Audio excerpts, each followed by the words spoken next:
சிலருடைய அனுபவங்களை சொல்கிறேன். சொல்லுவார்கள், போனே மனைவி என்ன சொன்னாரா தெரியுமா? அவரு ஜுபாரு என் வருமானம் 10,000 தான், அதுக்கு ஒரு சதம் நான் செலவழிக்க மாட்டேன்.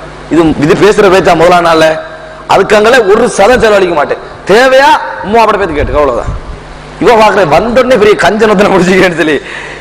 முதலாவது குடும்ப வாழ்க்கை என்பது சந்தோஷம்.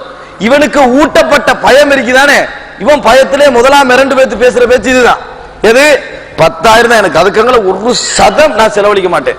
பெருநாளைக்கு உடுப்பு இல்லாட்டியும் சரி, கஞ்சிக்கு வழி இல்லாட்டியும் சரி, இப்படி சொன்னா மனைவி ரெடி ஆயிப்பாள். சரி பரவாயில்ல ரெடி ஆயிப்பாள்.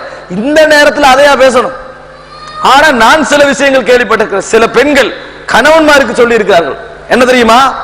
உங்களோட நான் வாழ வந்துட்டேன், என்ன கஷ்டம் வந்து ரொட்டி தின்ன வேண்டி வந்தாலும் வெளிநாட்டுக்கு போய்த்துறாங்க.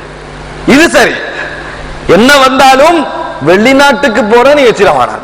அது ஒரு பெண் சொல்ல வேண்டிய விஷயம்.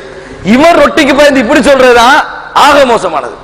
இந்த பொம்பளை ரொட்டிக்கு மேல கேட்டுருவாள், இவர் என்ன செஞ்சிடுறது, முந்தி அட்வைஸ் பண்ணோனே மனைவி என்னதான் இவனோட வாழ்ந்தாலும் இவன் ஒரு கஞ்சந்தான்ற முடிவு என்னது அவனோட மனசுல இருக்கும். நிறைய பேர் என்ன நினைக்கிறாங்க தெரியுமா? கணவன் மனைவி